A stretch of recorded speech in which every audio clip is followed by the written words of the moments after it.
கடைசியா வீர தீர சூரன் வந்து ஃபேன்ஸ் மத்தியில கொஞ்சம் நல்ல வரவேற்பே வந்து பெற்றிருந்துச்சு. சியான் விக்ரமுக்கு இந்த மாரி கொண்டாடக்கூடிய ஒரு படம் வந்து வரணும்ப்பா அப்படிங்கிற மாரி நெறைய பேர் வந்து பாசிட்டிவான ரிவ்யூஸ்லாம் வந்து குடுத்துட்டு இருந்தாங்க. அதுக்கப்புறம் சியான் 63 வந்து யார் கூட இருக்க போகுது அப்படிங்கிற ஒரு எதிர்பார்ப்பு இருந்துகிட்டு இருந்த இந்த நிலையில போடி கே. ராஜ்குமார் அப்படிங்கிற ஒரு டெபியூ டைரக்டர் கிட்ட இந்த சியான் 63 வந்து குடுத்துருக்காங்க அப்படிங்கிற ஒரு அனௌன்ஸ்மென்ட் வந்து ரீசென்ட்டா ரிலீஸ் ஆகியிருக்கு. இந்த படத்தை யார் ப்ரொடியூஸ் பண்றாங்க அப்படின்னு சொல்லி பார்த்தீங்க அப்படின்னா, சாந்தி டாக்கீஸ் அப்படிங்கிற ஒரு பேனருக்கு கீழ வந்து இந்த படம் வந்து வருது.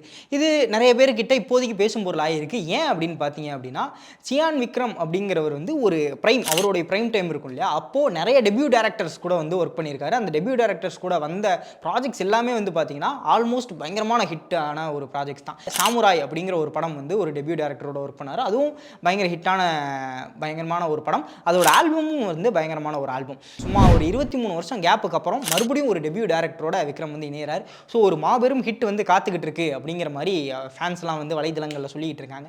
நீங்க என்ன நினைக்கிறீங்க இந்த படத்தை பத்தி? இது எந்த மாதிரி வரும் அப்படிங்கிற உங்களோட தாட்ஸ் மறக்காம கமெண்ட் பண்ணிட்டு அந்த சப்ஸ்கிரைப் பட்டன் அமைக்கங்க.